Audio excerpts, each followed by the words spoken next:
In September 1552, the venerable walls of Aga Castle faced an unparalleled threat. A formidable Ottoman army, numbering 40,000 soldiers, was meticulously deploying for a siege, encircling a modest fortification in northern Hungary, primed for assault. Captain István Dobó possessed a precise understanding of the disparity in forces. He commanded approximately 2,000 individuals, comprising not only soldiers but also elderly men, untrained peasants, women, and children. Crucially, no reinforcements were anticipated. No relief force was imminent. While King Ferdinand in Vienna had dispatched missives promising aid, these assurances amounted to mere words on paper. Confronted with daunting odds of 20-1, any rational military leader would contemplate surrender. Yet, Dobó grasped a fundamental truth.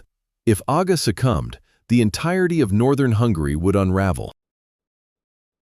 The valuable silver and gold mines of Kosice would inevitably fall into Ottoman hands, paving an open route to Vienna. Indeed, the very fabric of Europe itself stood to undergo an irrevocable transformation. The pertinent inquiry was not concerning victory, but rather how 2,000 individuals could achieve the seemingly impossible. Before delving further, please share your location and current time in the comments to illustrate our community's geographical reach. Furthermore, consider this question, which you will be asked to answer by the conclusion of this presentation. Was Aga's triumph a miraculous occurrence, a stroke of fortune, or the culmination of a military defensive strategy unprecedented in its brilliance? To address this, we must rewind to 1526, to a conflict that irrevocably altered Hungary's destiny. The 29th of August, 1526, marked the fateful Battle of Mohacs, an event where the Kingdom of Hungary met its definitive demise. This was not a figurative end, but a literal, brutal, and irreversible catastrophe of blood and bone. Within a mere 2 hours, Sultan Selim the Magnificent's forces annihilated the Hungarian army, leaving 20,000 Hungarian casualties on the field. King Louis II, a mere 20 years old, tragically drowned in a swamp while attempting to escape in his heavy armor. However, the true catastrophe wasn't the defeat itself, but the chaotic aftermath.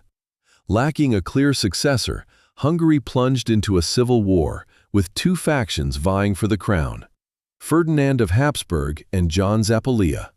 As they squabbled for power, Selim seized the initiative.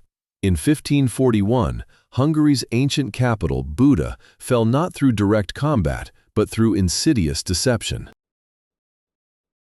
The Ottomans lured Hungarian leaders into peace negotiations, only to take them hostage, resulting in the city's surrender without resistance. This served as a stark lesson. Sometimes, wars are secured not by weapons, but by the betrayal of trust. By this juncture, Hungary was no longer a unified nation, but had been metaphorically torn into 3 fragments. The northwestern territories were ceded to the Habsburgs. The central region, encompassing Buda, became Ottoman dominion. The eastern section, Transylvania, transitioned into a vassal state, offering tribute to Istanbul, while clinging to a semblance of autonomy. This was more than a mere territorial partition. It was a surgical removal of the nation's very essence. Over the subsequent 11 years, from 1541 to 1552, the Ottomans systematically solidified their authority. Tesvar fell in July 1552. Sonax capitulated without a fight, as its garrison soldiers deserted at the mere sight of the colossal Ottoman army. A further 25 Hungarian strongholds crumbled like dominoes. By September 1552, the Ottoman summer campaign had achieved spectacular success, with only one remaining impediment to their complete subjugation of northern Hungary: Eger Castle. What rendered Eger so critically important? At first glance, it appeared to be just another small fortress nestled in the hills. However, a glance at a 16th-century map reveals its strategic significance. Eger commanded a crucial choke point. To its north lay Košice, a hub of silver and gold mining, representing a massive revenue stream for the kingdom. To its west, the path stretched directly to Vienna. If Aga fell, the Ottomans would not only acquire immense wealth, but also establish an ideal logistical route for an assault on the heart of Europe. Ka Ahmed Pasha, the Sultan's second vizier, fully comprehended this geostrategic importance. He had successfully overcome every fortress on his northward advance, including Veszprém, Dragali, and Saxony. He commanded 40,000 elite troops drawn from Rumelia and Anatolia, possessed 16 colossal cannons known as zarabuzans, capable of launching stone cannonballs weighing hundreds of pounds, and had an additional 150 smaller artillery pieces. He even utilized 2,000 camels for transporting timber required for siege construction. Conversely, positioned upon Edgar's ramparts, Captain István Dobó had a mere 2,000 people. The ensuing siege would endure for 39 arduous days. The events unfolding during that 39-day period would subsequently be etched into legend. But was it an act of divine intervention or a testament to strategic mastery? Continue watching to discover the answer. Let me clarify a crucial point. István Dobó was not a military prodigy. He was not a fabled hero destined for conquests. Rather, he was a minor nobleman, born around 1502, who grew up amidst a fractured Hungary and allied himself with the Habsburgs during the power struggle ignited by Mohács. What distinguished Dobó, however, was his meticulous preparedness. Upon his appointment as commander of Eger Castle in 1549, Dobó did not merely celebrate. He surveyed the decaying walls and confronted a harsh reality. The Ottomans were not a potential threat, they were an inevitable one. And when they arrived, no force would save Eger except those who defended it. From 1549 to 1552, Dobó labored with unwavering diligence, not the type to rouse troops with eloquent speeches from battlements, but one who prepared relentlessly. He was the individual meticulously tallying every stored sack of grain, inspecting each firearm, and precisely calculating the necessary gunpowder for a siege lasting 30, 40, or 50 days. He engaged 6 German artillery experts, not due to personal wealth, but from a profound grasp that in contemporary combat, skill outweighs bravery. He oversaw the construction of a wooden fortification 100 kilometers south at Choln, serving as a secondary defensive line. When Choln fell in 1552, he did not succumb to despair. Instead, he gleaned lessons from that setback. Yet, Dobó's most crucial decision pertained not to armaments or fortifications, but to individuals. As news of the colossal Ottoman army disseminated, residents in the vicinity of Eger were gripped by panic. They fled, not from the area entirely, but towards the castle. Hundreds of people, men, women, and children, poured into Eger, seeking sanctuary. Any other commander would have spurned them, as additional mouths to feed during a siege appeared irrational. Dobó, however, held a different perspective. He opened the gates and extended a welcome. His reasoning? He perceived not a burden, but a valuable asset. Each pair of hands could transport stones. Each woman could heat water to boiling. Every child could convey messages. In defensive warfare, there are no superfluous individuals, only individuals whose potential has yet to be properly channeled. And there was one particular young man, Gergely Bornemisa, in whom Dobó placed exceptional trust. Bornemisa was 26 years old in 1552, an educated Lutheran who seemed ill-suited for a warrior's duties. Nevertheless, he possessed a rare aptitude. He comprehended explosives. Not merely their application, but their chemical composition, their mechanical principles, and how to transmute gunpowder into armaments the adversary had never encountered. Dobó assigned Bornemisa command of 250 infantrymen. More significantly, he granted Bornemisa the liberty to experiment, innovate, and create. This specific decision would ultimately preserve Eger. In early September 1552, as scouts returned with reports of the approaching Ottoman army, 40,000 men, 16 colossal cannons, and 150 artillery pieces, Dobó convened everyone within the castle. This was not a stirring address, but a straightforward proposition. According to Geza Gardoni's novel, Eclipse of the Crescent Moon, which draws on historical records, Dobo declared, "For those who prioritize their own well-being over the nation's fate, the exit remains open. I require men. A few lions are preferable to many rabbits. Let those who tremble at the approaching storm depart before I speak further. For we must swear an oath to defend this castle, and should any man breach it, he shall not face God after death." No one departed. This was not because they lacked fear, but because Dobo had furnished them with something more profound than the prospect of victory. He had given them a compelling reason to fight. September 9th, 1552. The Ottomans arrived, marking the genesis of the most harrowing 39 days in Hungarian history. Comprehending subsequent events necessitates an understanding of the Ottoman command structure and its critical vulnerability. Kara Ahmed Pasha was a senior officer, providing two-thirds of the forces, approximately 27,000 men. However, Ali Pasha of Buda possessed genuine strategic acumen. Ali comprehended artillery. He commanded only 4 large cannons directly, yet he positioned them flawlessly, unleashing devastatingly accurate fire at the wall's weakest points. Ahmed and Ali harbored mutual animosity. They vied over tactical approaches, over recognition, over who would claim credit for Eger's fall. Dobo, observing this from the battlements, recognized it as the enemy's initial weakness.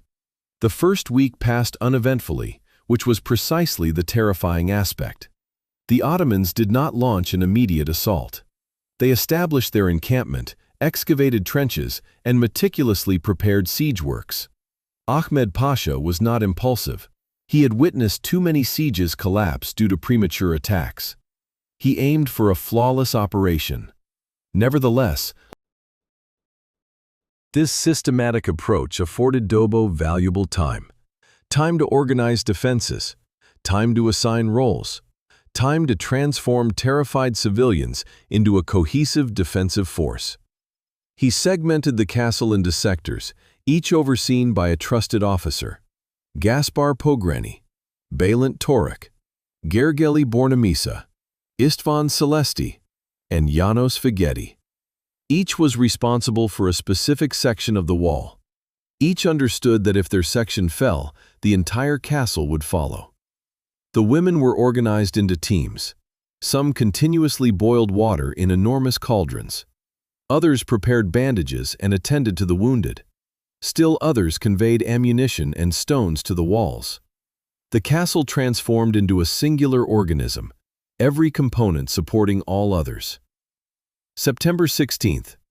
Following a week of anxious anticipation, the bombardment commenced. Envision that sound: 16 Zarbazans and 150 smaller cannons firing in unison. Stone cannonballs, each exceeding the weight of an adult man, hurtled through the air at terrifying speeds, pulverizing stone, wood, and flesh. Explosions reverberated like incessant thunder. Dust enveloped everything. People were deafened, choked, unable to think. For 12 continuous days, from September 17th to the 28th, the bombardment persisted ceaselessly. Nearly 12,000 cannonballs struck Eger. Those that did not penetrate the interior remained embedded in the walls, silent testaments to the destructive power the defenders confronted. The bastions suffered extensive damage. The segment of the outer wall under the protection of leading figures like Ptho, Bornemisa, Zolt, and Figoti endured the harshest assault. Cracks began to form, fragments of stone broke off, and in some areas, the very walls started to give way. However, as the cannons thundered above, a different kind of conflict was unfolding beneath. Both sides were well aware of the practice of mining, excavating tunnels below enemy fortifications, shoring them up with timber, and then igniting the supports to bring down the structures above. Ottoman sappers commenced their digging from their trenches, slowly advancing towards Eger's foundations. What they failed to realize, though, was that Eger was constructed atop the remains of an ancient stone fortress, which itself had superseded an even earlier earthen fortification, possibly built by the Huns. Eger's foundations surpassed the strength of any castle the Ottomans had previously besieged. The stone wasn't merely hard, it was exceptionally thick, deep-set, and almost impenetrable. Furthermore, Dobo possessed men with keen hearing. Hungarian miners pressed their ears to the ground, detected the tunneling below, and then dug counter-tunnels, intercepting the enemy's advance. They met in subterranean hand-to-hand combat amidst total darkness, fighting with daggers and bare hands, their faces never visible to one another. All Ottoman mining attempts were thwarted. This point warrants emphasis, as it highlights Dow's foresight. He didn't merely stock weapons and provisions, he prepared for every conceivable type of assault the Ottomans might launch. Since mining was a standard Ottoman siege tactic, Dobo orchestrated countermining operations. Anticipating artillery barrages, he amassed stones from damaged walls to hurl back. The inevitability of assault ladders led him to organize teams to douse attackers with scalding substances. This comprehensive preparation distinguished Dobo from other commanders. He didn't simply hope for a favorable outcome, he prepared for everything, and then for scenarios even worse than everything. On September 29th, the feast day of St. Michael, Ahmed Pasha determined it was time. After 12 days of relentless shelling and severely compromised walls, the general assault was ordered. What ensued was one of the fiercest battles of the 16th century. The Ottomans launched a multi-directional attack simultaneously. Thousands of janissaries, the Sultan's elite forces, scaled the siege ladders with reckless abandon. They embraced death in battle as the highest honor, a belief instilled in them since youth. Shouting _0_, they advanced like an unstoppable tide. Yet, they were unprepared for what awaited them atop the walls. For 2 weeks, Gergali Borimissa had been developing weaponry the Ottomans had never encountered. Rudimentary grenades made of clay pots filled with gunpowder, nails, and metal fragments with burning fuses, and barrel-sized bombs capable of annihilating 10 men simultaneously. His most audacious creation was a massive watermill wheel packed with gunpowder and nails, ignited and then sent careening downhill into the dense Ottoman ranks. The spectacle must have been horrifying. A colossal burning wheel accelerating downhill, exploding amidst the throngs of men ascending the ladders. Those nearby were torn apart by shrapnel, while others were crushed by the wheel itself. Panic spread rapidly. But there was more. As the Ottomans reached the summit of the ladders, they faced the women of Eger. Though historical accounts often embellish the roles of women in warfare, their contribution at Eger was profoundly real. Not through direct sword combat, despite Bertalan Sekli's famous depiction, but by transforming everyday items into deadly projectiles.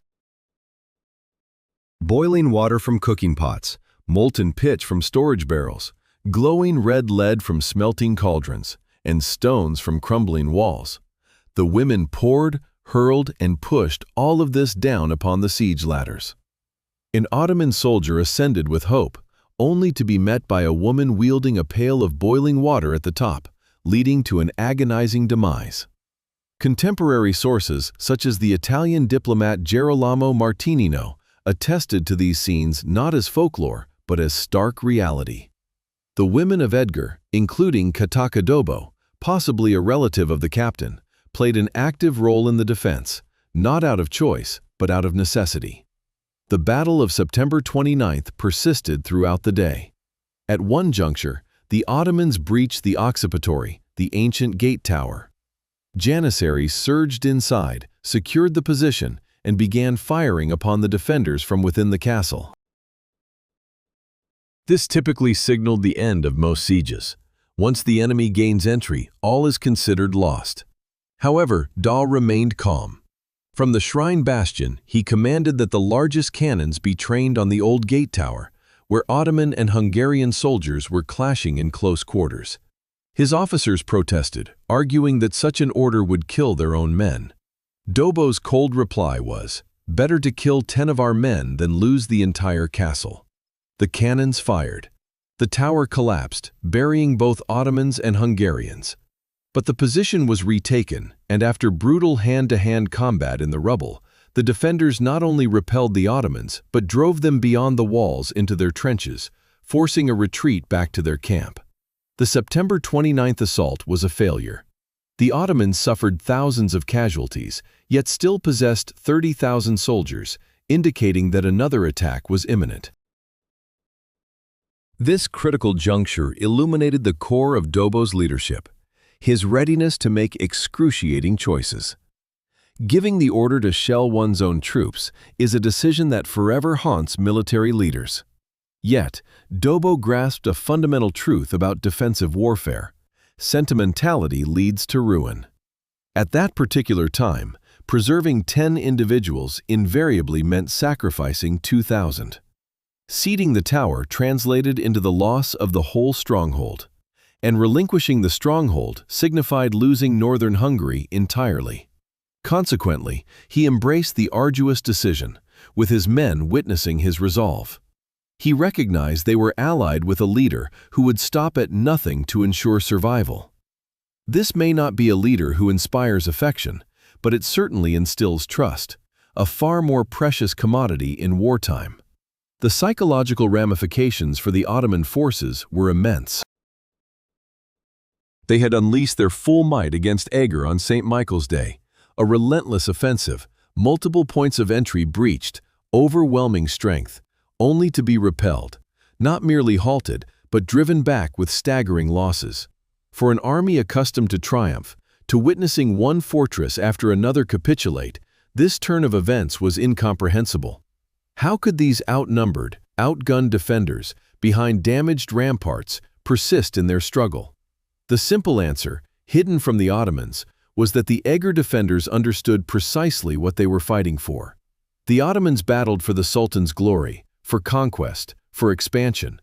The inhabitants within Eger fought for their offspring, their homes, their very existence as a people.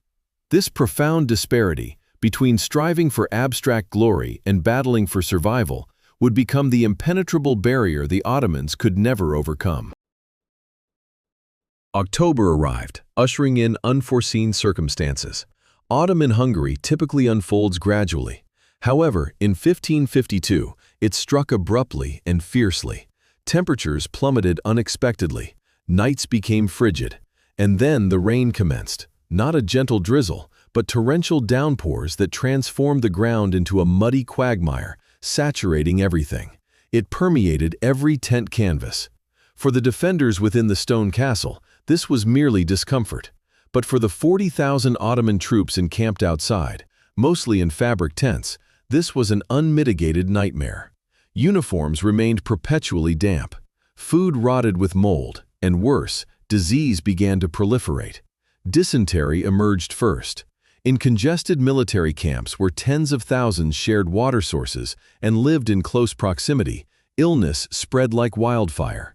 Men began succumbing, not to Hungarian blades, but to ailments of their own bodies.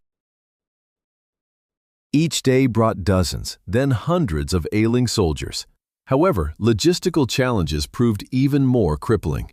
The Ottomans had brought immense quantities of gunpowder and stone cannonballs. Yet after 20 days of continuous bombardment, supplies started to dwindle, not once, but repeatedly. Each cannonball had to be meticulously carved from marble, a process consuming hours. Production simply could not match consumption. The consequence? Ahmed Pasha's massive cannons fell silent for over a week each time, awaiting ammunition. The Ottomans' terrifying artillery advantage, their prime asset, was neutralized by straightforward logistical breakdowns. Then there was the issue of food. Rice rations began to shrink. Whispers of corruption circulated, with officers allegedly selling soldiers food for personal gain. Whether true or false, these rumors eroded morale. Soldiers did not fear perishing in battle, but they detested feeling exploited by their own commanders. Within the Ottoman camp, the atmosphere shifted from assurance to doubt, and ultimately to despair. How many men had they already lost? 8,000? 10,000? And for what? To seize one small, seemingly insignificant castle. Meanwhile, conditions inside Eger were far from easy either. The defenders had lost approximately 400 to 600 individuals, almost one-third of their initial fighting force. Every bastion now had fewer defenders. Everyone was utterly exhausted, having fought all day and stood watch all night for 3 continuous weeks. Sleep was an unheard of luxury. Food supplies were critically low. Gunpowder, though meticulously hoarded by Dobo, was not limitless, and everyone knew that one more substantial assault could shatter their resistance. October 11th brought that very assault. This time, Ka Ahmed Pasha committed everything. No reserves were held back, no elaborate tactics employed, just sheer brute force. Tens of thousands attacked every point on the perimeter simultaneously, hoping to achieve a breakthrough somewhere, anywhere. For 2 grueling days, October 11th and 12th, Eger endured hell. Ottomans scaled ladders from every direction at once. Bloody close-quarters combat erupted along every section of the wall. No sanctuary existed. Everyone, soldiers, civilians, women, even children old enough to carry stones, joined the fray. Gurgali Bornamisa expended his final grenades. Women poured their last buckets of boiling water. Cannons fired until their barrels became too hot to touch. Yet the Ottomans continued their relentless advance. Wave after wave of janissaries ascended the ladders. These were not conscripts or reluctant soldiers. These were professional warriors who had dedicated their entire lives to this. They climbed over the bodies of fallen comrades without a moment's hesitation.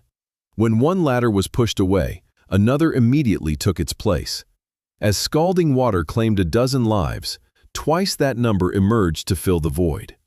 At the fortress's northeastern bulwark, the defenders' supply of stones was depleted, prompting them to dismantle their own fortifications for additional projectiles. Along the southern curtain wall, women, having exhausted their stores of water for boiling, resorted to pouring cooking oil. While more hazardous to manage, its impact on assailants was far more devastating. The final barrel bomb from Bornamisa at the western gate slew 30 Ottoman soldiers, yet it also damaged the gate itself, necessitating urgent repairs. With combat raging above, the defense was now improvising. Splintered cart planks became makeshift shields, shattered pottery served as munitions, and even soil from the ground was scooped up and flung into the faces of the Ottomans to briefly blind them. Every object, every substance, every desperate notion was transformed into a weapon. This exemplifies the true nature of desperation in conflict, not the romanticized despair of cinematic last stands, but the relentless, draining, mind-numbing desperation of individuals who have been engaged in battle for weeks and know they cannot falter for even an instant. On October 13th, following yet another unsuccessful offensive, a shift occurred within the Ottoman encampment. A profound, unsettling hush descended, not the quietude of preparation, but that of profound despondency. Ottoman officers openly bickered. Ka Ahmed Pasha pointed fingers at Ali Pasha, and vice versa. Both blamed their subalterns, who, in turn, blamed the soldiers, who were too demoralized to care whose fault anything was. These were more than mere strategic disagreements. It was a complete dissolution of command unity. When Ahmed ordered another attack, some units hesitated. When Ali positioned artillery, other commanders questioned the efficacy of further bombardment. The once cohesive Ottoman war machine was fracturing into disparate factions. Then, on October 17th, tales began to circulate through the Ottoman ranks, tales that would soon become legendary. Turkish soldiers, observing the Hungarians fight with what appeared to be supernatural strength, started exchanging stories. They claimed the Hungarians were imbibing bull's blood, which explained their formidable power. They had witnessed Hungarian beards stained with a crimson liquid during skirmishes. It was, in actuality, red wine, though the Muslim Ottoman soldiers, who abstained from alcohol, were unaware of this. They asserted that Hungarian women were sorceresses capable of boiling water through magic, and that the castle itself was haunted, safeguarded by ancient spirits. All baseless, of course. Yet, in warfare, objective truth holds less sway than popular belief. And when an army begins to believe they are contending with something supernatural, their resolve shatters. The true story behind the bull's blood legend unfolds thus. The Hungarian defenders, exhausted and terrified after days of continuous bombardment, needed something to sustain their morale. István Dobó arranged for wine to be brought from the castle cellars, not for intoxication, but to grant the fearful men a momentary surge of courage. Medieval people held the conviction that wine possessed strengthening properties. Whether this holds medical truth is irrelevant. What truly mattered was the psychological impact. Soldiers, previously trembling with fear, drank the wine and felt a warmth spread through their bodies. For a brief period, they felt invigorated once more. They returned to the ramparts with renewed vigor. Ottoman observers, witnessing this transformation and noting the red wine stains, concocted their own explanation: magical blood. However, the genuine magic resided not in the wine itself, but in the power of belief. The Hungarian defenders believed they could persist in fighting, and so they did. The Ottoman attackers believed they were battling an insurmountable force, and thus their confidence crumbled. This illuminates a fundamental aspect of human psychology in dire circumstances. Our convictions about our situation are more impactful than objective reality.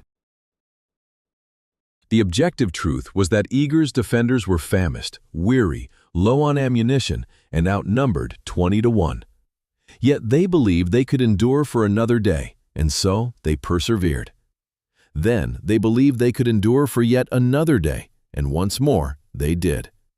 Meanwhile, the objective truth for the Ottomans was that they still possessed overwhelming numerical superiority, ample provisions, and the capacity to prolong the siege for months. But they believed they were fighting an unconquerable foe, and consequently, they began to yield. October 17th brought another massive assault. The Ottomans threw themselves at the walls with desperate ferocity. This was no longer tactical, it was purely emotional. Commanders who had lost thousands of men sought some outcome, any outcome, to justify those casualties. Soldiers who had watched comrades perish yearned for retribution. The assault was less about taking Eger Castle and more about avoiding the feeling that all previous deaths had been in vain. The combat that day was the most brutal of the entire siege. Hand-to-hand fighting erupted on the walls. Soldiers grappled and plummeted together from the ramparts. The defenders were so spent they could barely wield their weapons. The attackers were so frustrated they took unnecessary risks. At one juncture, a segment of the southern rampart gave way, partially due to sustained damage from bombardment. For a fleeting moment, it appeared the Ottoman forces would finally breach the defenses. They surged towards the opening like water escaping a rupture in a dam. Yet, Dobó materialized there, not issuing commands from a distance, but physically present at the breach, weapon in hand. At 50 years of age, an era when most men were considered elderly during the 16th century, he battled like a youthful warrior. This wasn't due to any extraordinary sword-fighting prowess, which he lacked, but because his presence held more sway than his combat skills. When the besieged witnessed their commander steadfastly holding the breach, unwilling to retreat, they unearthed a resilience they hadn't realized they possessed. They rallied around him, forming a human barrier at the point of collapse. The breach transformed into a deadly choke point. So many Ottoman bodies accumulated that the assailants were forced to clamber over the deceased to reach the defenders.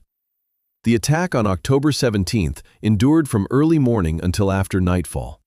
When it concluded, both factions were so depleted that soldiers simply collapsed where they stood. There was no celebration of victory from the defenders, nor an organized withdrawal from the attackers, only mutual exhaustion. That evening, within the Ottoman command tent, Ka Ahmed Pasha confronted the grim reality. His army had incurred losses of approximately 8,000 to 10,000 men, possibly more. Casualty figures in 16th century warfare were notoriously imprecise. Illness was propagating unchecked throughout the encampment. Provisions were critically scarce. Morale had vanished, and the fortress displayed no indication of capitulation. He faced a dilemma: either persevere with the siege into winter, witnessing his military gradually disintegrate from sickness and desertion, or retreat now while he still possessed an army to command. On October 18, 1552, Ka Ahmed Pasha commanded a withdrawal. There was no culminating dramatic battle, no heroic gesture.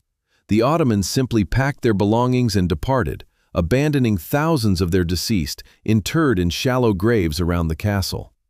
Weary Hungarian defenders observed from the walls as the immense army gradually receded southward. And then, once the final Ottoman vanished from view, everyone within the castle began to grasp that they had endured. No one cheered. They were too fatigued to celebrate.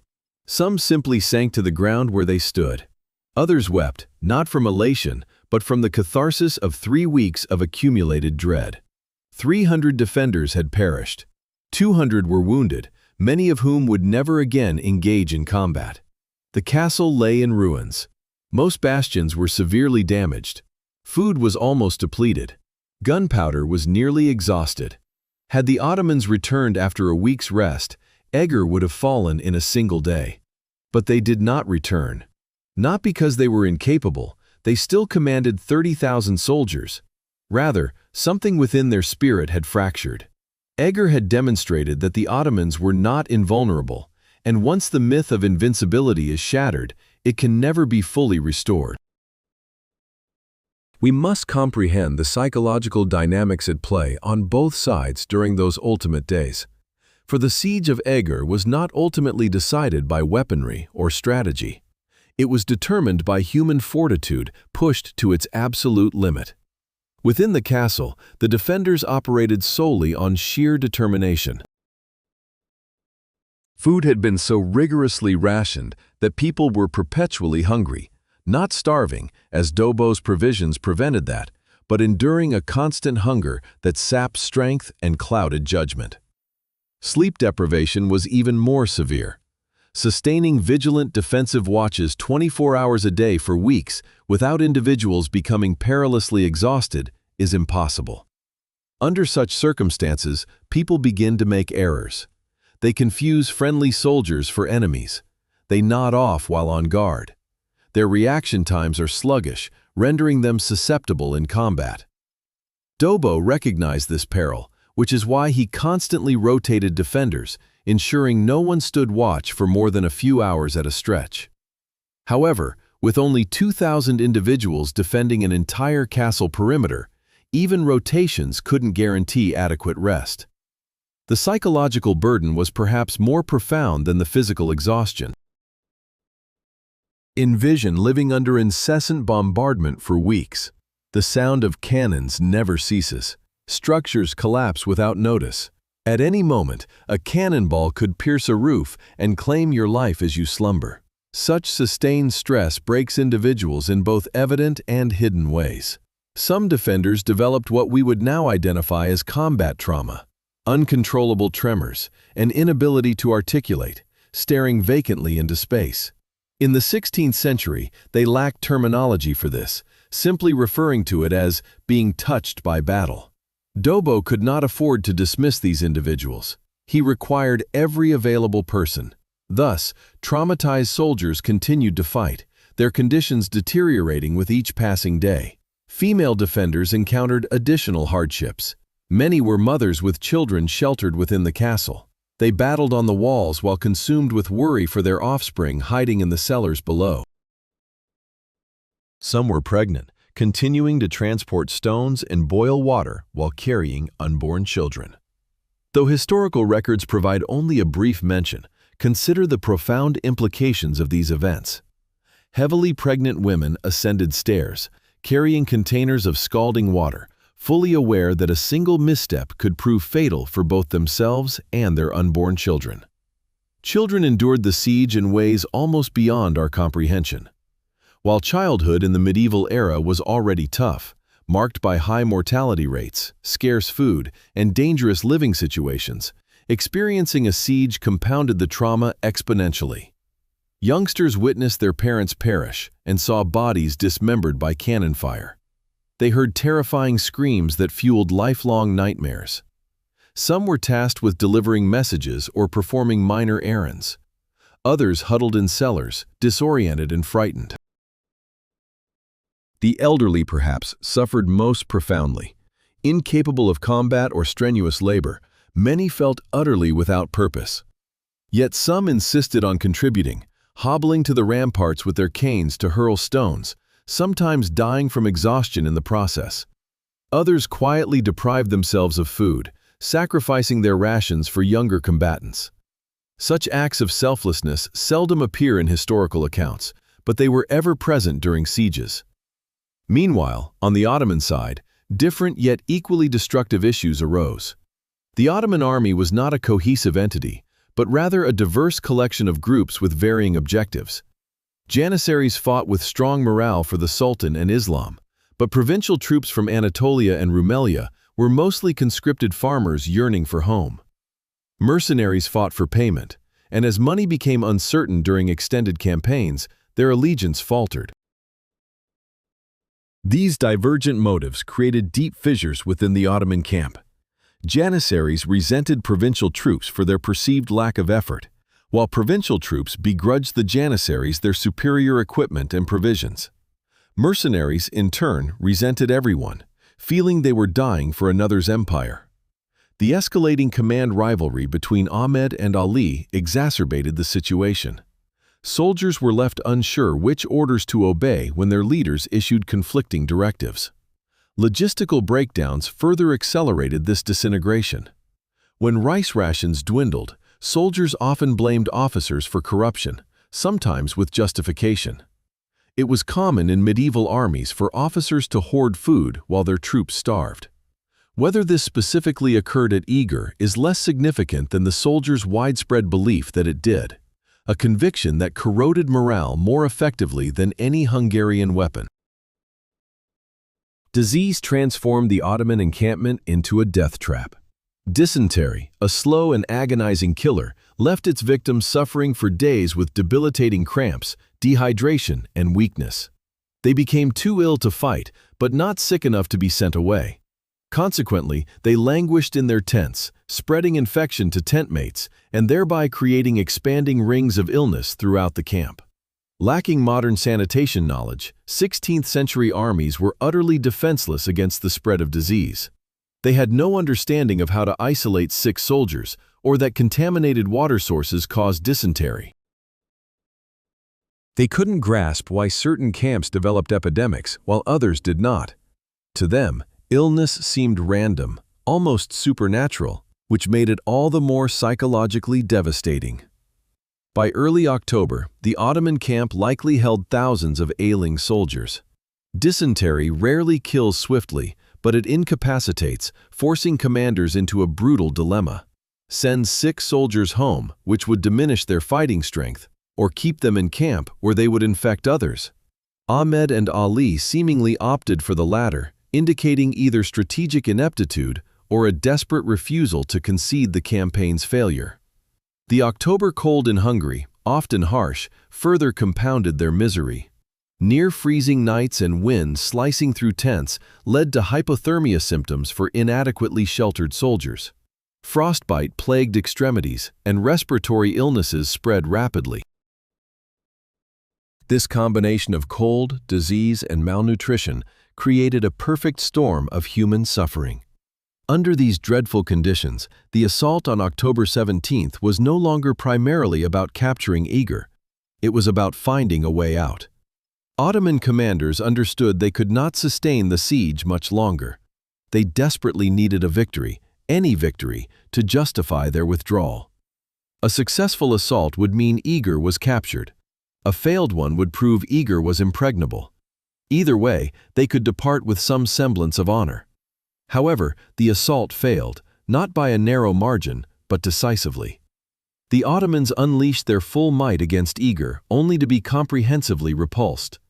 That failure eliminated their last option, leaving only a humiliating retreat.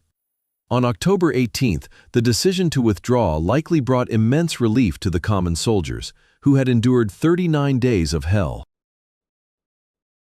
But for commanders like Ahmed Pasha, withdrawal signified professional disgrace. He had led the second-largest Ottoman army of 1552 and failed to conquer a small castle defended by just 2,000 people. Such a setback invariably spells the end of one's professional ambitions. The very act of pulling back demonstrated the Ottomans' discipline, even in the face of defeat. They didn't devolve into a chaotic flight or abandon their gear. Instead, they packed everything meticulously, retreated in good order, and even made an effort to bury their fallen soldiers when feasible. This was still a professional fighting force, capable of operating despite their low morale. However, it was an army vanquished not by a more powerful adversary, but by its own inherent weaknesses: logistical hurdles, illness, adverse weather conditions, and, most critically, the growing understanding that certain strongholds simply cannot be seized, regardless of the number of troops committed. For the defenders observing from the ramparts of Aga, the Ottoman retreat must have felt utterly surreal. For 39 days, they had been certain of their impending demise. Each sunrise ushered in fresh assaults, and every twilight brought with it the dread of what the next day would unveil. Then, abruptly and incomprehensibly, the aggressors were departing. The emotional shock would have been profound. Transitioning from extreme tension to sudden relief, from constant mortal peril to relative security, from utter despondency to unforeseen survival, many of the castle's protectors likely experienced what we now term shock, marked by emotional numbness, an inability to process the events, and a detachment from reality. Yet there was no time for processing trauma. The castle lay in ruins. Its walls urgently required mending before the elements could inflict further damage. The deceased needed internment to prevent the spread of disease. The injured demanded care. The children required sustenance. Life's unforgiving necessities called for immediate attention, overriding both psychological and physical exhaustion. This is an aspect often overlooked by historical accounts. Victory does not equate to restoration. It signifies survival, followed by an immense amount of thankless, grueling labor. The glorious triumph at Aga was swiftly succeeded by weeks dedicated to removing bodies, mending defenses, treating infected wounds, and endeavoring to reconstruct some semblance of ordinary life. Looming over everything was a question nobody wished to voice, yet everyone contemplated. Quote 2. News of Aga's defense rapidly disseminated throughout Europe with unprecedented speed. Battle reports were published in Vienna, Prague, and Venice. People found it hard to believe. 2,000 individuals had overcome 40,000. How could this be possible? King Ferdinand, who had previously declined István Dobó's pleas for reinforcements, now hastened to bestow rewards and accolades. He granted Dobó the Transylvanian towns of Dava and Samoswar, and appointed him as voivode, essentially governor of all Transylvania, one of the kingdom's most influential positions. Gergely Bornemissa was given command of Aga Castle. At the tender age of 26, he became one of the youngest and most respected generals within the Hungarian army. However, Bornemissa's narrative took a tragic turn. In 1554, merely 2 years after Aga, Bornemissa fell victim to an Ottoman ambush. He was captured alive and transported to Constantinople. The Ottomans understood his significance. They presented him with an offer: reveal the defensive secrets of Aga, and he would be granted freedom, wealth, and respect. Refuse, and he would face death. Bornemissa declined. In 1555, he was executed by hanging in Constantinople at the age of 29. Why? Why would a young man with his entire life ahead of him choose death over treachery? This is a question each generation must grapple with individually. However, perhaps the explanation lies in Bornemissa's experiences at Aga.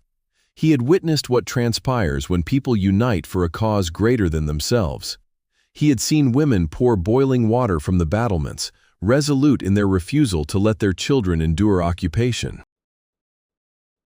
He had observed Dobo firing upon his own men to safeguard the castle, and he comprehended that some principles transcend individual survival.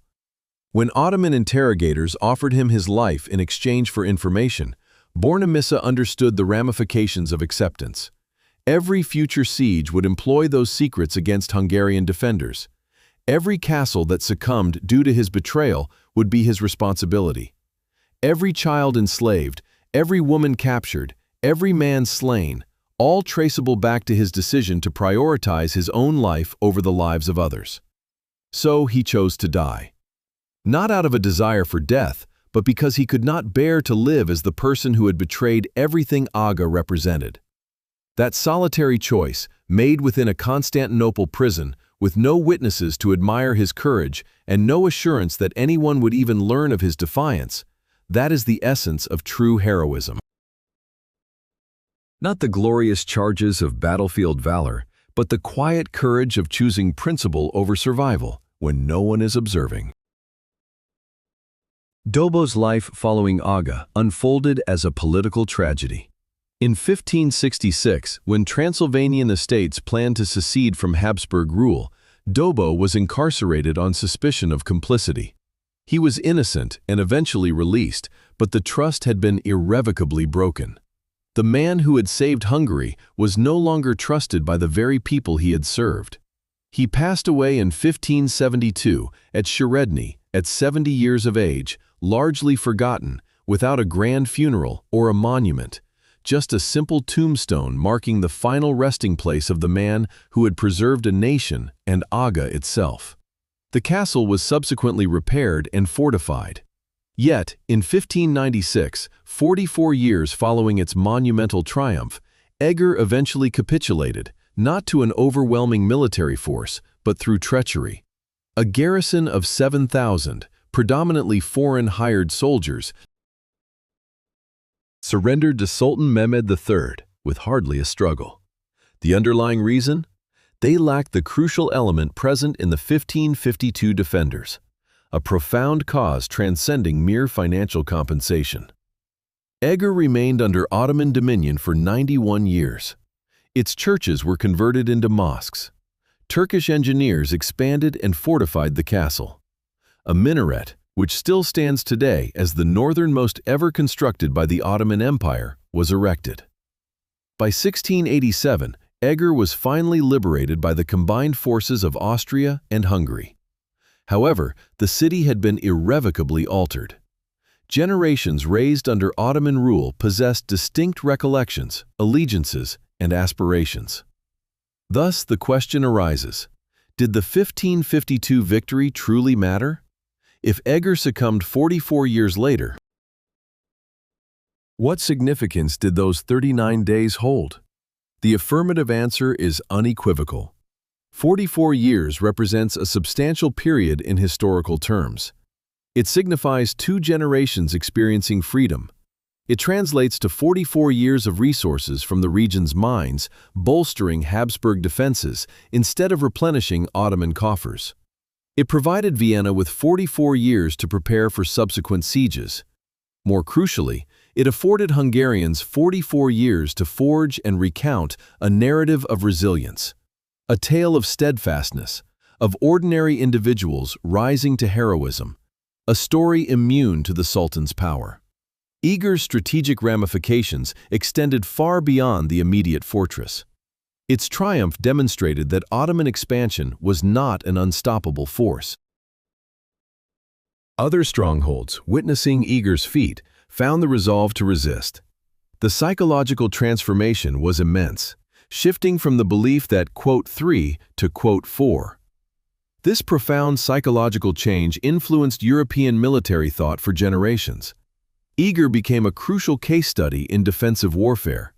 Military strategists meticulously analyzed Dobo's tactics. Engineers scrutinized the castle's fortifications. Commanders comprehended that numerical superiority was not the sole determinant. Preparation, leadership, and morale held greater sway. The narrative also evolved into a cornerstone of Hungarian cultural identity.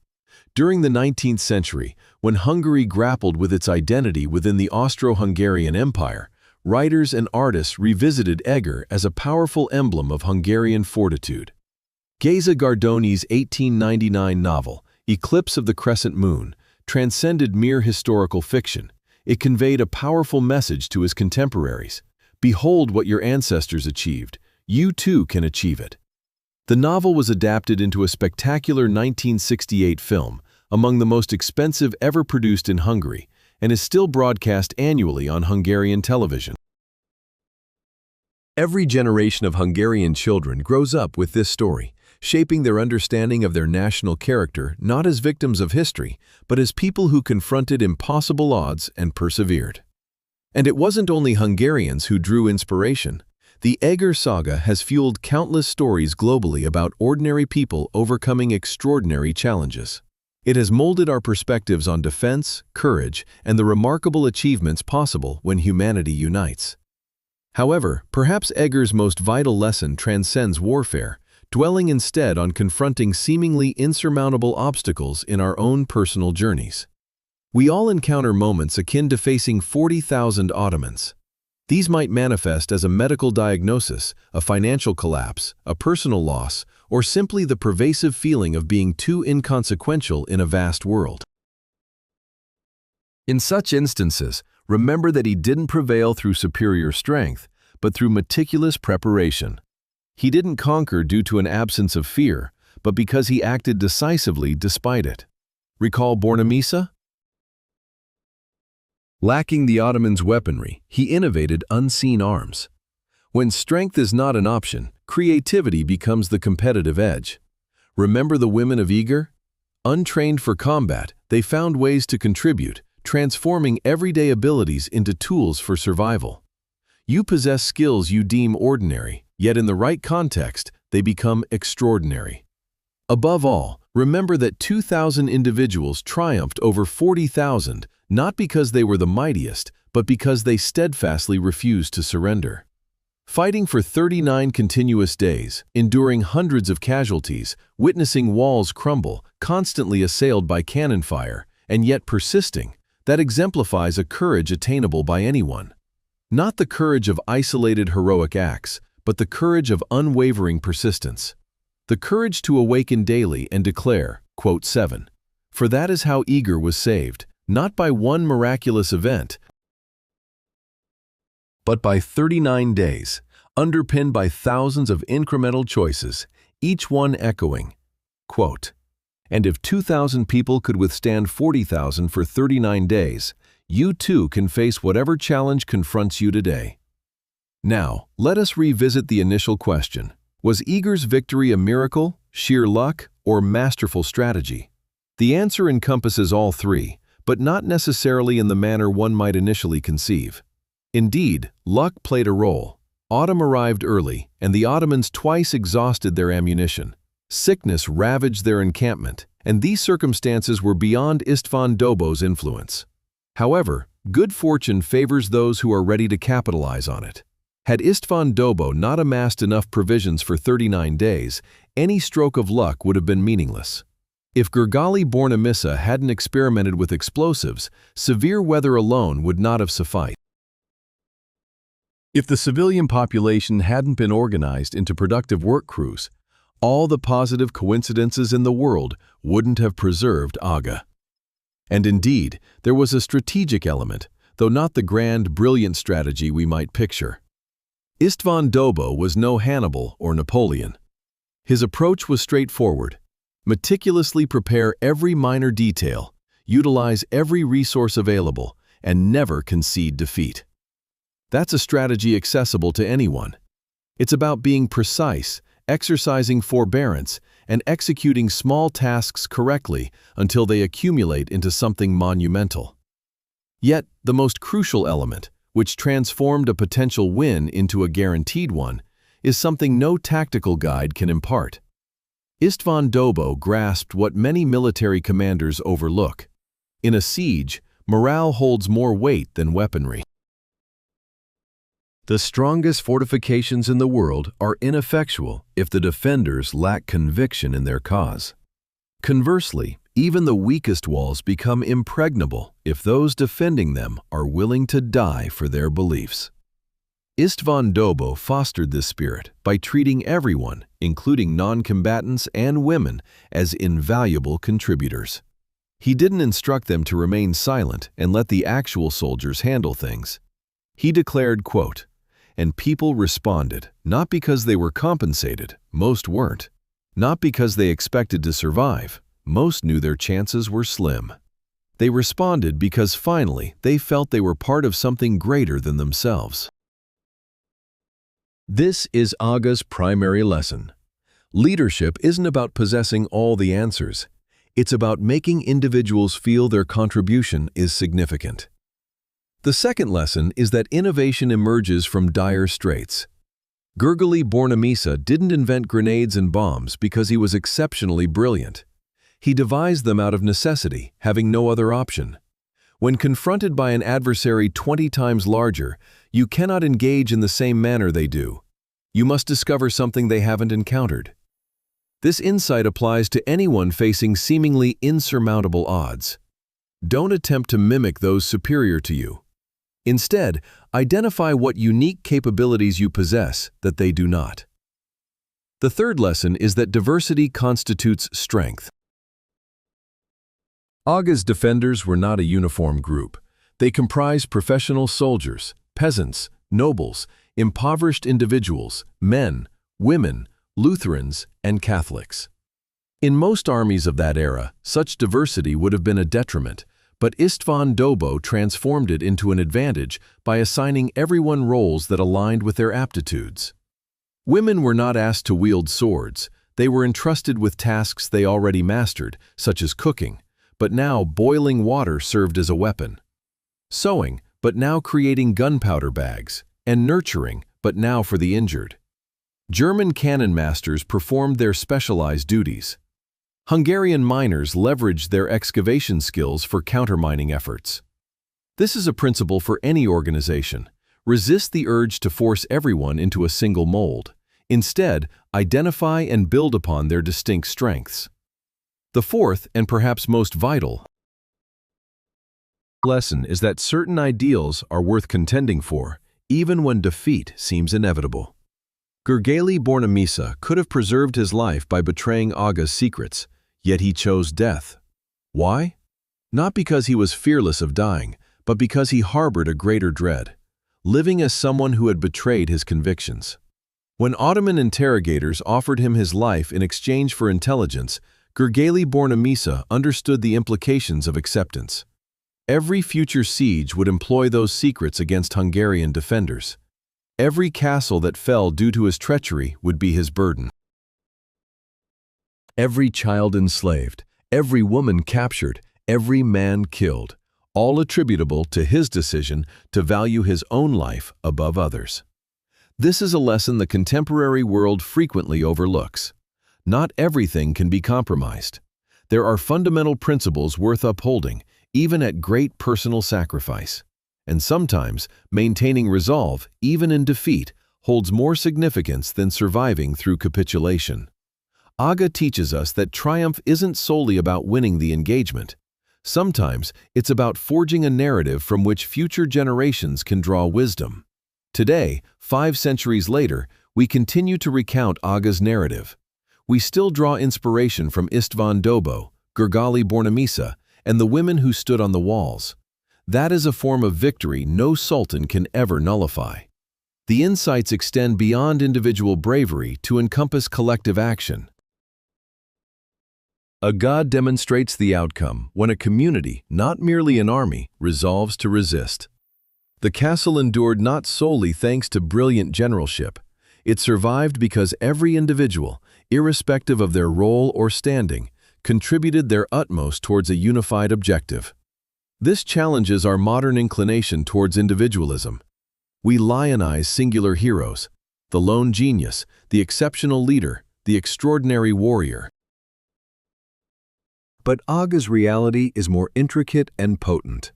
Victory arose from 2,000 individuals performing unglamorous, exhausting labor day after day, hauling stones, heating water, keeping vigil, mending fortifications, tending to injuries, and preparing meals. These actions, individually, aren't inherently valorous. their heroism emerges collectively. Reflect on how this applies to modern predicaments like climate change, political polarization, and economic disparity. These issues appear insurmountable because we frequently seek singular remedies or individual champions. Aga's example suggests a different pathway: concerted effort, where everyone contributes what they can, maintained over time despite weariness and uncertainty. The siege also illuminates the boundaries of power. The Ottoman forces possessed every advantage: numerical superiority, advanced weaponry, extensive experience, and vast resources. They should have secured an effortless victory. Their failure demonstrates that raw might, devoid of adaptability, insight into the adversary, and sustained morale, ultimately falters. This carries implications for how we perceive conflicts across all magnitudes. In commerce, vast, resource-rich corporations sometimes succumb to small startups because sheer size can breed inflexibility. In the political realm, potent movements often collapse when they lose connection to their foundational beliefs. In our personal lives, we frequently attempt to overwhelm difficulties with sheer effort, neglecting whether our approach is appropriate. Dobo's brilliance didn't lie in possessing more resources, but in perfectly utilizing limited ones. Unable to match Ottoman firepower, he concentrated on meticulous preparation, bolstering morale, and employing ingenious tactics. When victory can't be achieved through superior strength, it can be attained through superior effectiveness. Ultimately, Aga provides insights into the interplay between physical and psychological combat. While the castle's physical fortifications were undoubtedly crucial, it wasn't solely the strength of its walls that ultimately shattered the Ottoman siege. Rather, it was the psychological realization among the attackers that victory was unattainable. The Ottomans could have persisted; they still held a numerical advantage. Yet, their conviction had eroded. Once their soldiers began circulating tales of supernatural protectors and magical blood, the siege was, in effect, over. The physical battle continued, but the psychological one had been lost. This profound truth is revealed: belief dictates outcomes as much as material realities. The defenders' conviction that they could endure another day empowered them to do so. The attackers ceased believing they could win, and thus failed. The same battlefield, the same weaponry, yet differing beliefs yielded disparate results. In tackling your own challenges, this holds immense significance. Objective conditions are important, but your perception of those conditions might matter more. If you deem a problem unconquerable, you will approach it half-heartedly, thereby validating your own belief. If you believe solutions exist, you will persevere until you unearth them. Aga's most profound lesson isn't about medieval siege warfare. It's about the boundless human potential that emerges when individuals unify around a common objective, refuse to concede defeat, and uphold faith even when logic suggests despair. This is why the narrative continues to resonate 5 centuries later, because we all encounter our own sieges and require the reminder that the impossible becomes possible when ordinary individuals achieve extraordinary feats collaboratively. Today, Aga Castle remains a site you can visit. The walls still stand, reconstructed and reinforced, yet they are the very walls Dobo defended. You can traverse the bastions where Bornemissa hurled his grenades. From the shrine bastion, you can gaze down to where Dobo stood, commanding cannons to fire at the ancient gate tower. If you listen closely at 3:52 each afternoon, you will hear a cannon blast. This is Aga's way of remembering. Every day, at the precise hour the siege commenced in 1552, a shot echoes, serving as a reminder of the events that transpired there. Within the city, you can purchase Egri Bikaver, or bull's blood, the robust red wine that, according to legend, bestowed superhuman strength upon the Hungarian soldiers. While the legend itself isn't factual, the underlying truth is profound. The wine offered frightened men a fleeting moment of courage, and sometimes a moment is all that's required. The Aga narrative has been recounted for centuries. The poet Sebastian Tenodi Lantos chronicled it immediately following the siege. Mihaly Veres-Marty composed an epic poem about it in 1827. However, the most celebrated rendition is Géza Gardoni's novel Egri Csillagok, Eclipse of the Crescent Moon, published in 1899. This book transcended mere historical fiction. It was written during a period when Hungary was grappling with its identity within the Austro-Hungarian Empire. Gardoni was essentially telling his readers, "Observe what your forebears accomplished. They stood resolute when all hope seemed lost. You possess the same capacity." In 1968, the novel was adapted into a spectacular film, one of Hungary's most expensive cinematic productions ever. It continues to be aired annually on Hungarian television. Every generation of Hungarian children grows up with this story. Its influence extends beyond Hungary. The story of Eger has inspired countless narratives about ordinary individuals confronting impossible odds. It has shaped our understanding of defense, courage, and the remarkable achievements humans can realize when united. Yet, perhaps Eger's most crucial lesson pertains not to warfare, but to confronting seemingly insurmountable challenges in your own existence. We all experience moments when we face our own 40,000 Ottomans. Perhaps it's a grim medical prognosis, or an unforeseen financial catastrophe, or the profound sorrow of personal loss. It might even be the nagging feeling that the world is too vast and your own impact minuscule. During such times, recall Dobo. His victory wasn't rooted in superior strength, but in meticulous preparation. He wasn't devoid of fear, yet he acted decisively despite it, doing what was essential. Think of Bornemissa. Lacking the weaponry of the Ottomans, he engineered novel armaments they'd never encountered. When brute force is out of reach, ingenuity becomes your greatest asset. Remember the remarkable women of Eger? Untrained for combat, they discovered unique avenues to contribute, transforming everyday skills into vital tools for survival. You possess abilities you might deem mundane, but in the appropriate circumstances, they can be extraordinary. Crucially, recall that 2,000 defenders didn't defeat 40,000 adversaries because they were the mightiest. They prevailed because they refused to yield. Battling persistently for 39 days, enduring hundreds of casualties, witnessing walls crumble, and the incessant roar of cannons. Yet still fighting on. This exemplifies a courage attainable by anyone. Not the fleeting bravery of a single heroic act, but the enduring courage of steadfastness. The courage to awaken each dawn and affirm, quote, "This is precisely how Eger was preserved, not by a singular miraculous event, but by 39 days of countless small decisions, each resounding with, quote, and if 2,000 individuals could withstand 40,000 for 39 days, you too can endure whatever challenges you face today." So, when confronted with your own trial, whatever its nature, consider, what would I do if I were Dobo? How would I ready myself? What resources would I draw upon? Where would I find fortitude? Then, proceed, one day at a time, one choice at a time, one modest act of bravery at a time. For that's how Eger was saved, not through one magical instant, but through 39 days of thousands of minor choices, each proclaiming, underscore quote, underscore 12 underscore. And if 2,000 individuals held their ground against 40,000 for 39 days, then you possess the capacity to stand firm against whatever confronts you today. This is the essence of Eger's enduring message. It's why this narrative continues to be told 5 centuries later. And it's why, every day at 3:52 in the afternoon, a cannon reverberates at Eger, serving as a powerful reminder that impossibilities remain so only until someone transforms them into realities.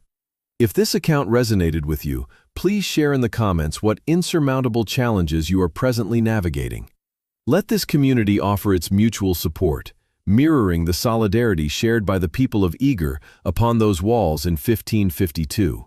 Subscribe to stay updated on further historical narratives exploring bravery, strategic acumen, and individuals overcoming daunting odds. And if you feel inclined,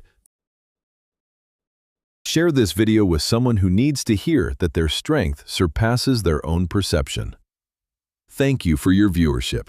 Until our next encounter, remember, history isn't merely a chronicle of past events. It's a guide to how we can better our future.